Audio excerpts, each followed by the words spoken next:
இந்த பகுதியை உங்களுக்கு வழங்குவோர் Poorni's boutique, Chennai. Welcoming and friendly. I've looked at the work of the electrophysiologists and I'm just in awe and humbled at how much you all accomplish with what you have. But I'm also in awe at the core group of electrophysiologists here. And although AF ablations are small, I suspect with all the work you're going to do, things will just grow rapidly.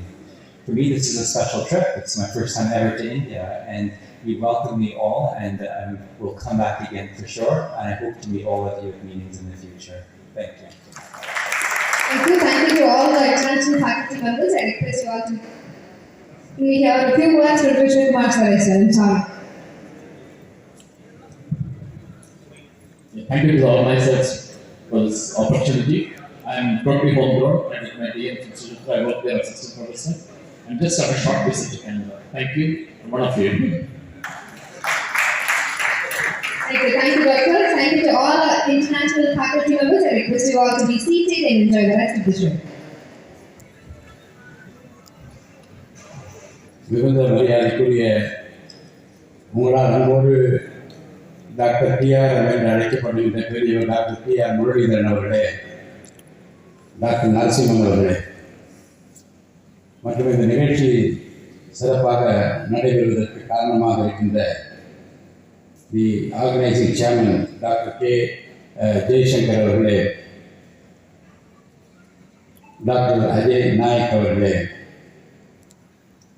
Doctor Ullas விருது வழங்கி விளையாட்டி இருக்கின்ற doctor Joy Thomas அவர்களே, இந்த நிகழ்ச்சியில் இதயத்தை பற்றி நாம் பொதுவாக என்ன நினைப்போம்? ஹார்ட் பீட் சரியாக இருந்தால் போதும் என்று நினைப்போம். ஆனால் மருத்துவர்கள் சொல்லும்போது தான் புரிகிறது அந்த ஹார்ட் பீட்டுக்கு பின்னால் எவ்வளவு காம்ப்ளெக்ஸான ஒரு எலக்ட்ரிக்கல் சிஸ்டம் இருக்கிறது என்று நம்மால் புரிந்து கொள்ள முடிகிறது.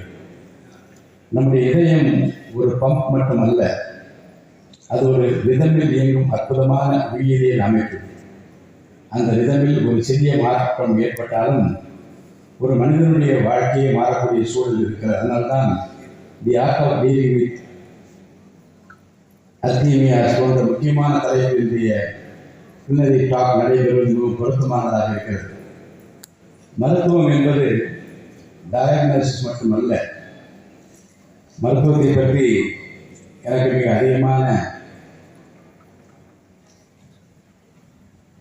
டெக்னிக்கலாக பேசுவதற்கு தகுதி இல்லாவிட்டாலும் கூட பொதுவாக ஒரு சட்டமன்ற உறுப்பினராகவும் மருத்துவர்களோடு அதிகமாக பழகக்கூடிய வாய்ப்பை பெற்றவன் இந்த முறை நிறைய கற்றுக்கொண்டிருக்கிறேன். ஒரு மருத்துவரின் மிகப்பெரிய திறமை என்ன என்று நான் நினைக்கிறேன் என்றால், அவர் எவ்வளவு பெரிய டயக்னோஸ் செய்கிறார் என்பதை அத்தோடு அது முடிந்து விடுவதில்லை. அந்த டயக்னோசிஸ் பின்னால் ஒரு சாதாரண மனிதருக்கும் புரியும் வகையை எப்படி சொல்லிக் கொடுக்கிறார் என்பதுதான் ஒரு மிகப்பெரிய திறமை வரம் என்று நான் கருதுகின்றேன். இந்த விஷயத்தில் எனக்கு மிகவும் நெருக்கமான உதாரணமாக ஒருவர் இருக்கிறார் என்றால் அவர் டாக்டர் சிவபிரகாஷன் அவர்கள். அவர் எனக்கு ஒரு ஃபேமிலி ஃப்ரெண்டு, டாக்டர் மட்டுமல்ல. அவருடைய ப்ரொஃபஷனல் அப்ரோச்சை நான் நீண்ட காலமாக கவனித்திருக்கிறேன். ஒரு டாக்டராக அவர் நோய்களை கண்டறிகிற போது, டயக்னோஸ் செய்கிற போது அவர் எக்ஸ்பிளைன் செய்யும் விதம் மிகவும் அழகான. ஒரு மெடிக்கல் டேமை சொல்லிவிட்டு அங்கேயே நிறுத்தி விடாமல் இதன் அர்த்தம் என்ன, இது ஏன் வருகிறது, பேஷண்ட் என்ன புரிந்து கொள்ள வேண்டும் என்ற சாதாரண மனிதருக்கு புரியும் அளவுக்கு நேரம் எடுத்து சொல்வார். அது ஒரு பெரிய கிஃப்ட். ஏனென்றால் ஒரு நோயாளிக்கு நோயை விட பயம்தான் சில நேரங்களில் பெரிய பிரச்சனையாகவே இருக்கும். டாக்டர் அந்த பயத்தை குறைத்து இதுதான் உங்கள் பிரச்சனை, இதுதான் அதற்கான வழி என் நம்பிக்கையை ஏற்படுத்தும் போது பாதி சிகிச்சையை அங்கேயே ஆரம்பமாகிவிடுகிறது. ஒரு நல்ல மருத்துவர் இன்னொரு அடையாளம், நான் சிவபிரகாசம் அவர்களை தனிப்பட்ட முறையில் மதிப்பதற்கு இன்னொரு முக்கியமான காரணம் இருக்கிறது. அவர் எல்லா பேஷண்ட்ஸுக்கும் கொடுக்கிற சரிசமமான ஒரு மரியாதை. அது குறிப்பாக பெண்கள் பயந்து கொண்டு தன் குடும்பத்தாரை அழைத்து வருகிற போது ஒரு தனி மனிதராக அவரிடம் பேசுகிற போது கனிவோடு அவர் குடும்பத்தை காப்பாற்றுகின்ற பொறுப்பில் இருக்கின்ற அந்த சகோதரியிடம் அவர் பேசுகிற போது எடுத்து சொல்லுகின்ற பாங்கும் நோய் பற்றி விளக்குகின்ற விதமும் நிச்சயமாகவே அனைத்து மருத்துவர்களும் நான் காண வேண்டிய ஒரு முக்கியமான அணுகுமுறையாக இருக்கிறது. அதனால்தான் அவரை நான் ஒரு டாக்டர் என்று பார்க்காமல் ஒரு நல்ல ஹியூமன் பீயிங் என்று தொடர்ந்து பார்த்துக் கொண்டிருக்கிறேன்.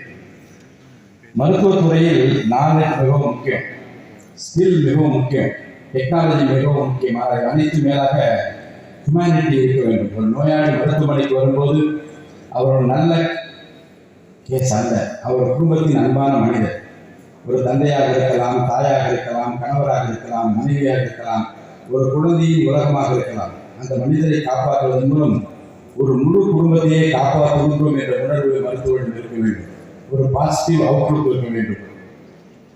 ஒரு டாக்டர் ஒரு பேஷண்ட்டுக்கு ட்ரீட்மெண்ட் கொடுப்பதோடு மட்டும் இருக்கவில்லை, சில நேரங்களில் அந்த குடும்பத்திற்கு ஹோப் கொடுக்கிறார். அதனால தான் நான் எப்போதும் நினைப்பது, doctors don't just treat diseases, they restore hope என்று நான் நினைப்பதுண்டு. இதை விட அழகான மருத்துவ தொழிலை வர்ணிக்க முடியாது என்று நான் நினைக்கின்றேன். டெக்னாலஜி வளரட்டும், ஆனால் மனித நேயம் குறைந்துவிடக்கூடாது. இன்றைய மருத்துவ உலகம் டெக்னாலஜி மிக வேகமாக முன்னேறி கொண்டிருக்கிறது. ஏஐ வருகிறது, அட்வான்ஸ் இமேஜிங் வருகிறது, ரொபாட்டிக் ப்ரொசீஜர்ஸ் வருகின்றன, ரிமோட் மானிட்டரிங் வருகிறது, வேரபிள் டிவைசஸ் மூலம் ஹார்ட் ரிதம் தொடர்ந்து மானிட்டர் செய்ய முடிகிறது. Electrophysiology itself has evolved tremendously என்று நான் சொல்ல வேண்டும்.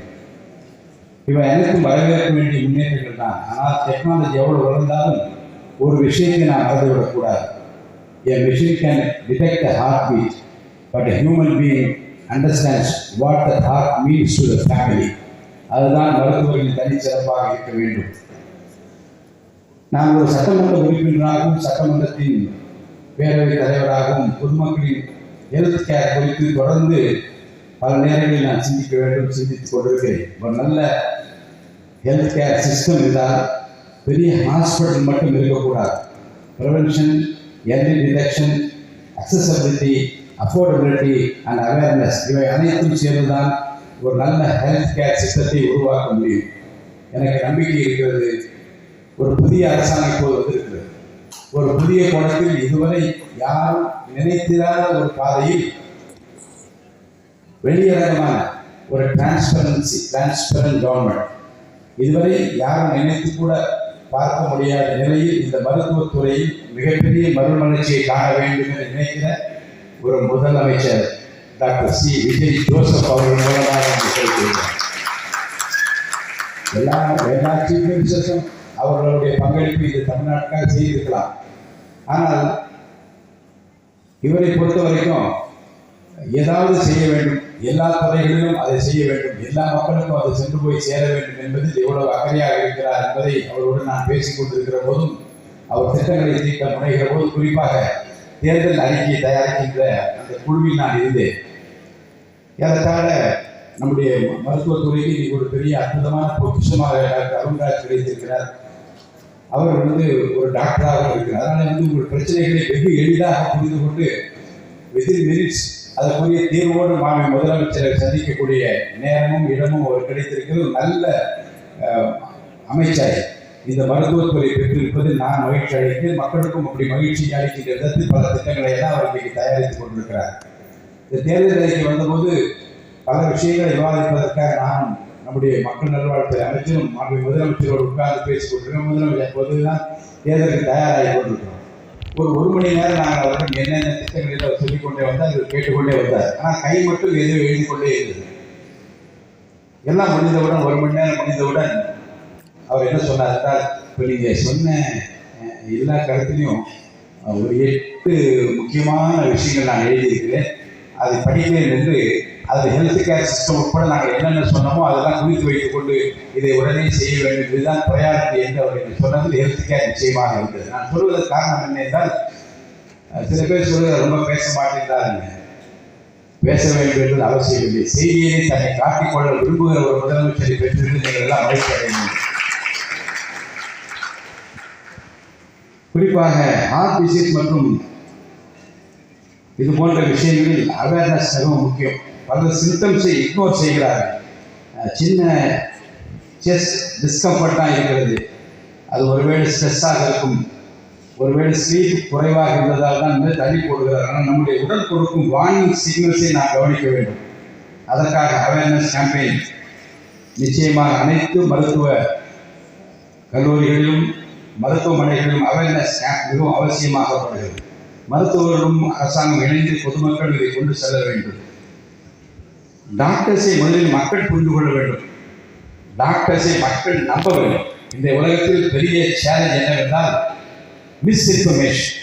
கூகுளில் ஒரு சிம்டம்ஸை பார்த்துவிட்டு அதை சர்ச் செய்துவிட்டு அதன் அடிப்படையில் அவர்களாகவே டயக்னோஸ் செய்து இதுதான் நோய் என்று முடிவெடுத்து சோசியல் மீடியாவில் ஒரு வீடியோவை பார்த்துவிட்டு ட்ரீட்மெண்ட் என்று முடிவு செய்து கொள்வதும், வாட்ஸ்அப் மெசேஜை பார்த்துவிட்டு அவர்களாகவே மருந்துகளை வாங்கி உட்கொள்வதும் மிகவும் ஆபத்தான செயல் என்பதை மக்களுக்கு ஒரு விழிப்புணர்வாக நாம் ஏற்படுத்த வேண்டும்.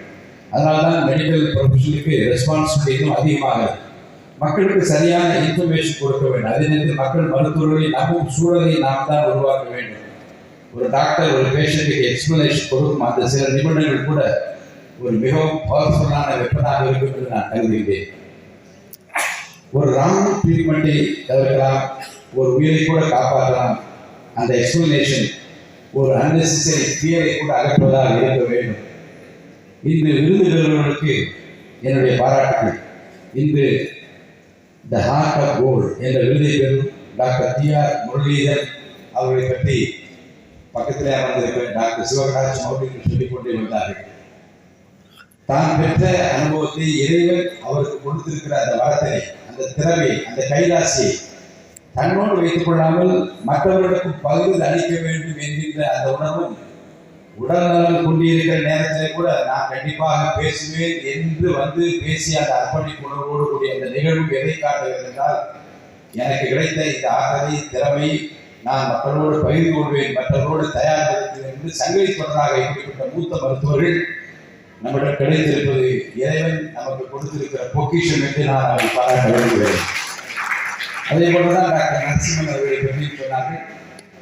இவர்களெல்லாம் இந்த தமிழ்நாட்டில் கிடைத்திருக்கிற ஒரு மிகப்பெரிய சொத்து என்று நான் கருதுகிறேன். இப்போ பார்த்தேன், ஆஸ்திரேலியாவிலிருந்து ஒரு டாக்டர், யுனைடெட் கிங்டம்ல இருந்து ஒரு டாக்டர், 2 பேர் கனடாவில் இருந்து 4 பேரை நீங்கள் கௌரவித்தீர்கள். அப்போ நம்மவர்கள், நம்முடைய நாட்டை சேர்ந்த நம்முடைய மருத்துவர்கள் உலகத்தில் எங்கு போனாலும் யாரை தொட்டாலும் அவர்களை குணப்படுத்த முடியும் என்கிற நம்பிக்கை பெறுகிற அளவிற்கு இந்த விஞ்ஞான யுகத்தில் உலகமெங்கும் பரவி திரிந்து தங்களை தயார்படுத்திக் கொண்டு தகுதி படைத்துக் கொண்டு இன்றைக்கு மற்ற நாடுகளில் மற்றவர்களை காட்டிலும் வீதி நிற்கக்கூடிய திறமை மிக்கவர்களாக இருக்கின்ற ஒரு புண்ணிய பூமி இந்திய நாடு என்பதை நாம் மறந்து கொள்ளக்கூடாது. அந்த அளவுக்கு திறமை பெற்றவர்கள் இங்கே இருக்கின்றார்கள். உலகம் எங்கும் போய் நம்மவர்கள் பெற்றிருக்கிற புகழும் பெருமையும் அவர்களால் இன்றைக்கு பல நாடுகளில் பல சிகரங்களை எட்டி தொட முடியும் என்கின்ற அந்த நிகழ்வுடன் நாம் எங்களுடைய முயற்சிக்கு உள்ளாகிற அதாவது கனடா நாட்டில் வந்திருக்கிற 2 மருத்துவர்களுக்கும், யுனைடெட் கிங்டம் வந்திருக்கிற ஒரு மருத்துவருக்கும், ஆஸ்திரேலியாவில் வந்திருக்கிற மருத்துவருக்கும் என்னுடைய நெஞ்சார்ந்த பாராட்டுகளை நான் தெரிவித்துக் கொள்கிறேன்.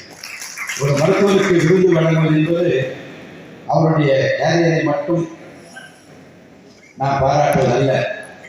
அவரால் குணமடைந்த நோயாளிகள், அவரால் நிம்மதி அடைந்த குடும்பங்கள், அவரிடமிருந்து கற்றுக்கொண்ட இளம் மருத்துவர்கள், அவருடைய சேவையால் பயனடைந்த சமூகம், இவர் அனைவரும் சார்பாக வழங்கப்படும் ஒரு மரியாதை தான் இந்த ரெகக்னிஷன் என்பதை நான் உணர்கின்றேன்.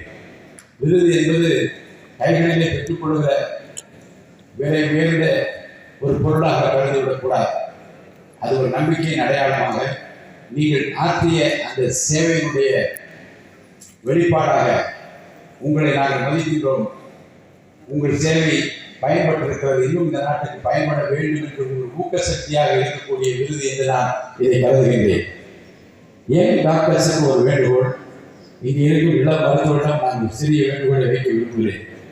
உங்களுடைய அறிவாற்றலை தொடர்ந்து அப்டேட் செய்து கொள்ளுங்கள், டெக்னாலஜியை கற்றுக்கொள்ளுங்கள், ரிசர்ச் செய்யுங்கள், இன்டர்நேஷனல் ஸ்டாண்டர்ட்ஸை ஃபாலோ செய்யுங்கள். ஆனால் அதோடு சேர்த்து பேஷண்ட்டை கேளுங்கள், அவருடைய பயத்தை புரிந்து கொள்ளுங்கள், அவருடைய குடும்பத்தை புரிந்து கொள்ளுங்கள், அவருடைய ஃபினான்ஷியல் சிச்சுவேஷனை புரிந்து கொள்ளுங்கள். ஏனென்றால் மெடிசன் என்பது ஒரு சயின்ஸ் மட்டுமல்ல, medicine is science with humanity என்பதை மறந்து விடாதீர்கள். இன்று டிஎன் எபிக் 2026 துவக்க விழா நிகழ்ச்சியில் நான் கலந்து கொள்வது எனக்கு மகிழ்ச்சி அளிக்கிறது. இது வெறும் மெடிக்கல் கான்ஃபரன்ஸ் அல்ல, இதை நாலேஜை பகிர்ந்து கொள்ளும் ஒரு பிளாட்ஃபார்ம் என்று கருதுகிறேன். தாங்கள் பெற்றிருக்கிற பயிற்சியை, தங்களுக்கு கிடைத்திருக்கிற வரத்தை அடுத்த தலைமுறைக்கு கொண்டு செல்லும் ஒரு பிளாட்ஃபார்ம் என்று கருதுகிறேன்.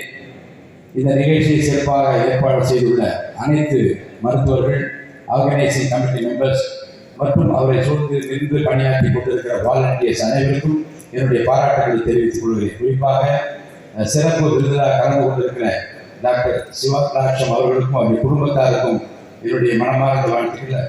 டாக்டர் சிவகடாட்சம் சார் வந்து மருத்துவர் மட்டுமல்ல, அவருடைய துணைவியாருமே நிறைய புத்தகங்கள் எழுதுகிறார்.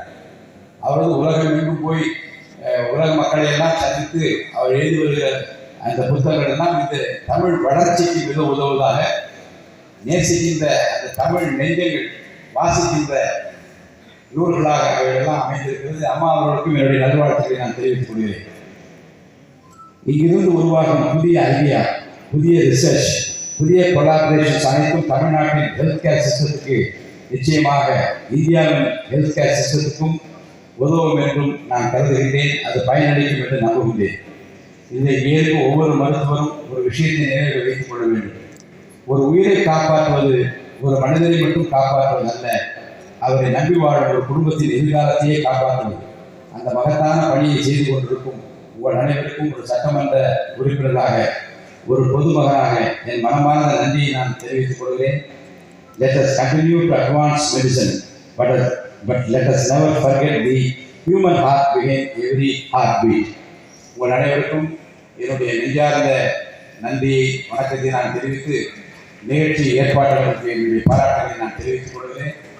தொடர்ந்து இப்படிப்பட்ட கான்ஃபரன்ஸ் நடத்துங்கள். பயிற்சி பெற்றவர்கள், திறமை வாய்ந்தவர்கள், பல்வேறு நிலைகளில் தங்கள் திறமைகளின் மூலமாக பலரை வாழ வைத்துக் கொண்டிருக்கிற மூத்த மருத்துவர்களுடைய அறிவுரையை கேளுங்கள். அதன் மூலமாக ஒரு சங்கிலி தொடராக டாக்டர் நரசிம்மனோடு அவர்களோடு நின்று விடாமல், நம்முடைய டிஆர்எம் சாரோடு நின்று விடாமல், டாக்டர் சிவகடாட்சம் போன்ற பெரியவர்களோடு நின்று விடாமல் ஒரு சங்கிலி தொடராக இந்த பணிகளெல்லாம் தொடர வேண்டும். இந்த சேவை பலருடைய வாழ்வை மலரச் செய்ய வேண்டும் என்று என்னுடைய நல்வாழ்த்துக்களை நான் தெரிவித்து அனைவருக்கும் வாழ்த்து கூறி விடைபெற்றுக் கொள்கிறேன். நன்றி, வணக்கம்.